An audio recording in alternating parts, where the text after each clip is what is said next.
I've always loved the quaint charm of small towns. They have narrow streets lined by ancient buildings. The rustle of leaves whispers the town's secrets. On one of my solitary walks, I found a bed and breakfast at the edge of a forest. Its faded sign was barely visible through the overgrown foliage. Intrigued, I pushed open the creaking gate and stepped into a world that seemed frozen in time. The house loomed before me, its darkened windows staring like hollow eyes into the depths of my soul. Despite the sinking feeling in my chest, I couldn't resist the pull of curiosity. With hesitant steps, I approached the front door, the wood worn smooth by the passage of time. Before I could knock, it swung open of its own accord, as if beckoning me inside. The inside was as eerie as the outside. It had old furniture. Dusty cobwebs covered the furniture. The walls had faded wallpaper peeling off like old skin. A chill ran down my spine, but I brushed it off as nothing more than the drafty atmosphere of an old house. Ignoring the unsettling feeling in my stomach, I approached the front desk. A gaunt figure awaited me. Her eyes bore into mine, cold and calculating, as she handed me a tarnished key without a word. I thanked her and made my way up the creaking staircase to my room, the air heavy with the scent of decay. As I turned the key in the lock, a sense of dread washed over me like a tidal wave. The room was suffocatingly small. The walls closed in around me with every passing moment. I tried to shake off the feeling of impending doom. I told myself that it was just my wild imagination, but as night fell, darkness engulfed the world outside. The bed and breakfast revealed its true horrors. One restless night, I lay in bed, tormented by the unsettling ambience of the bed and breakfast. I felt a sudden chill fill the room. The air grew thick with an otherworldly presence, and I knew, deep in the marrow of my bones, that I was not alone. A faint glow appeared in the corner. It cast eerie shadows. They danced along the walls like specters in the night. My heart pounded in my chest. I watched in horror as the glow formed a woman. Agony twisted her features into a grotesque mask. Her eyes bored into mine with a piercing intensity. A longing filled them, seeming to stretch across the ages. I tried to scream and flee from the ghost before me, but my voice caught in my throat like a fly in a spider's web. With a flicker of movement, the ghostly figure drifted closer. Her spectral form passed through solid objects as if they were just mist. I could feel the cold touch of her breath against my skin, sending shivers racing down my spine. "Help me," she whispered. Her voice was a haunting echo. It reverberated through the empty chambers of my mind. "Please help me." I wanted to run to escape the grip of this tortured soul. It haunted the bed and breakfast, but something held me in place. It was as if her anguish had become part of me. It trapped me in a web of despair with no escape. In that moment, I felt a surge of understanding. I felt a deep empathy for the suffering that had bound her to this world. With a final, sad cry, the ghostly figure faded into the dark. It left behind only a lingering sorrow that filled the air. The first light of dawn broke through the curtains. I knew that I would carry the memory of that encounter forever. It was a reminder of the fragile line between the living and the dead. Dreary night. I pulled into the parking lot of the rundown hotel. Its facade loomed ominously in the darkness. Despite my better judgment, I felt exhaustion. It pushed my heavy eyelids towards the promise of a bed, but it was in this eerie establishment. I ignored the warning signs. I trudged towards the entrance with the only solace being the thought of a refund for this sudden stay. I stepped through the creaking doors of the hotel. A wave of musty air engulfed me. A hint of decay tinged it. It seemed to seep from the very walls. The dimly lit lobby cast long, eerie shadows. They danced menacingly in the corners, playing tricks on my tired mind. The woman behind the front desk wore a fixed smile, her eyes hollow and devoid of warmth. Her fingers moved mechanically across the keyboard. The sound echoed through the empty space, like a distant echo. "Room 405, she said finally, her voice monotone. as if reciting a rehearsed script. I took the key with trembling hands, a chill creeping down my spine at the thought of what lay beyond the door. I made my way down the dimly lit corridor. Each step seemed to echo loudly in the silence. The sound rebounded off the peeling wallpaper. I hesitated at room 405 before putting the key in the lock. A heavy unease settled in my stomach. With a deep breath, I turned the key and pushed open the door. I steeled myself for whatever awaited on the other side. The room was dark. It was lit only by the faint moonlight. It came in through the tattered curtains. Shadows danced across the walls, their movements erratic and unsettling. A cold draft blew through the room, sending a shiver down my spine. A sense of dread washed over me. A thick fog of feeling watched hung in the air. Every creak of the floorboards echoed loudly in the silence. Each sound was made 100 times louder by the oppressive darkness. As I settled into the musty confines of room, a sense of unease settled over me like a shroud. The dim light from the bedside lamp cast eerie shadows on the walls. The silence was only broken by the faint rustling of curtains in the night breeze.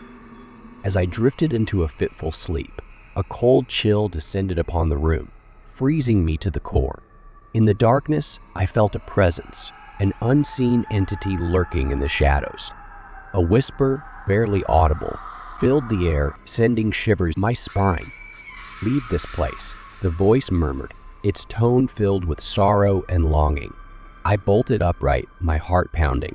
But the room was empty, except for the dark.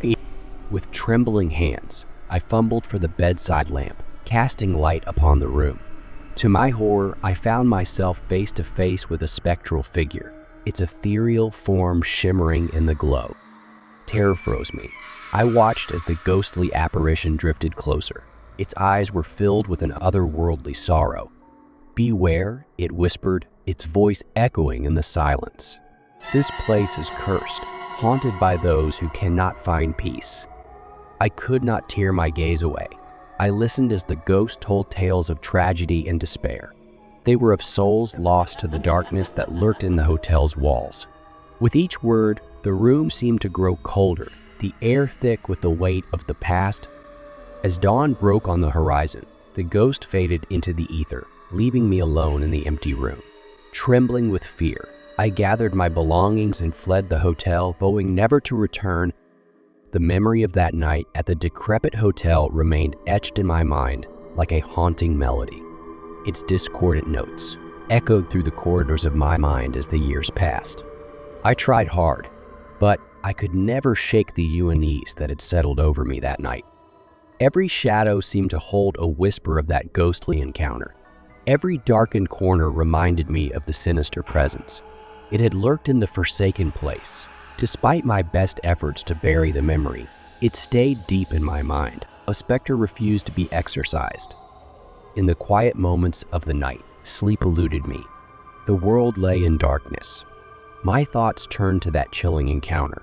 I would lie awake with my eyes wide open. I was listening for the faintest whisper of the unseen. My heart pounded with a mix of fear and fascination. The train's rhythmic clatter faded into the distance. I found myself alone on the dimly lit streets of Bath. A chill wind whispered through the cobblestone alleys. It guided me towards a weathered boarding house. Its sign, lit by a flickering street lamp, promised bed and breakfast. Through the foggy window, I glimpsed a scene from a Gothic novel. It had a still parrot in its cage. Time froze its feathers. A dachshund curled up on the floor. I did not disturb its sleep. A sense of foreboding washed over me, but I pressed on, drawn by an unseen force. The door swung open with a sad creak.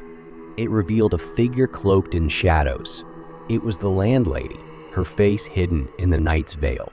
She honeyed her voice, but with a hint of something darker. The boarding house beckoned with promises of refuge. Its walls were full of secrets and shadows.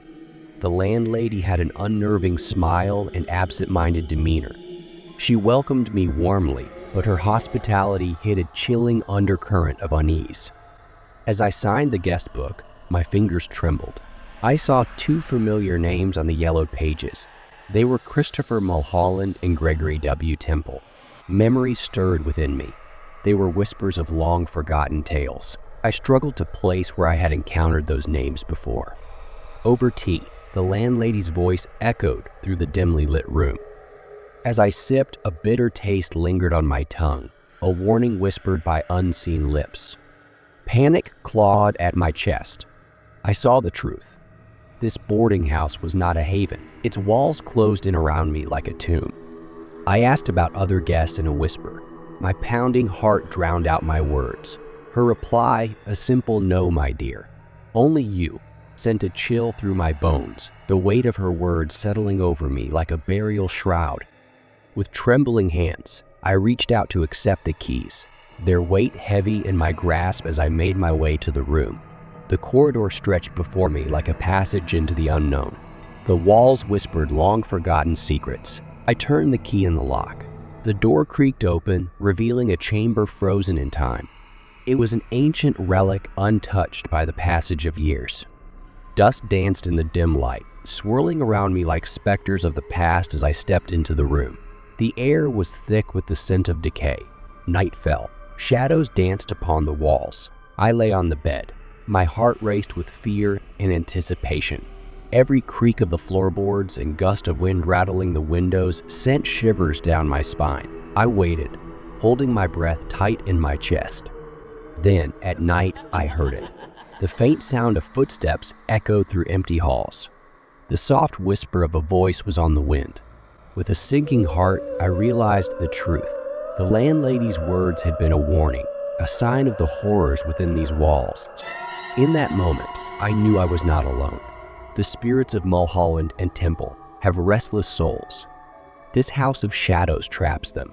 They watched over me with eyes that saw beyond the veil of the living. With trembling hands, I reached for the keys, my only lifeline in a world gone mad. I fled from the room in the dead of night. The echoes of ghostly whispers followed me down the dark halls. I stumbled into the frigid night. My breath misted in the air like smoke. I felt a profound relief. Each gasp of icy air seemed to cleanse my lungs. It rid me of the suffocating dread that had gripped me in that eerie boarding house. The chill of the night air seeped into my bones, sending shivers coursing through my weary frame. Yet it was a welcome feeling. It was a stark contrast to the oppressive atmosphere that had surrounded me. With each faltering step away from that place of shadows and secrets, I felt a weight lift from my shoulders. It was a burden of fear and uncertainty that had threatened to crush me in its suffocating embrace.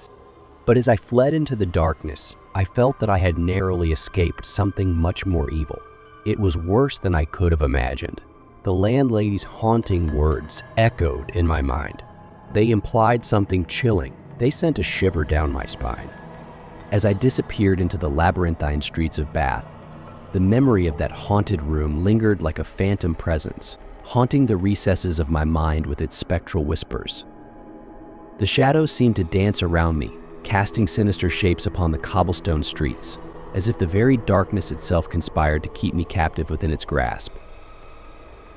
And though I fled into the night, seeking solace in the anonymity of the city's shadowed alleys, I knew that the memory of that harrowing encounter would haunt me forevermore.